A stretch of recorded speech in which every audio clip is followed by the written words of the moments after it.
Hello everyone, जय Jagannath. Welcome and welcome back to my mini blog. सो एबे मु रेडी हो जाइछि बैसाखी मेला जीवाई। चलतु आपण मैंने मो सहित जीवे बैसाखी मेला। आ मु केमती देखा जाउछि सेटा निश्चित कमेंट करी जणाइबे। Let's go. मो भौणी को सांगेरे नहीं आमे पहुँची गलु बैसाखी मेलारे।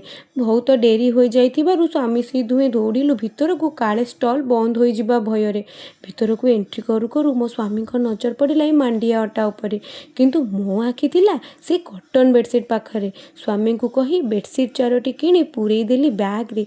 तापरे कंढे चाबिरी किनिबा पई जिद्दी कली स्वामी को पाखरे।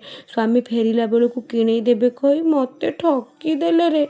छाड़ू से कथा। मो स्वामी को नजर खाली मका मांडिया अटा उपरे। खाइबा लोभी मु गिलांक मो भौणी कथारे। खाई खाई हेई गलिनी 59 रे। ओजन को टिके भी खातिर न करी मु पहुँची गली खाइबा स्टॉल ले। प्रथमे आमे लाल मटन को लेटी खाइलु, तापरे भितर को जाई चिकेन पत्रपोड़ा टिके टेस्ट कलु। एतिकी भितर स्टॉल सब बंद हो गलानी। आइसक्रीम खाइबा को दे घर को जीवा पई स्वामी ऑर्डर देलेनी। बाटे टिके चिकेन पकोड़ा खाइली। मो वीडियो को लाइक शेयर आ मो चैनल को सब्सक्राइब करिवे बोली आशा रे रहिली।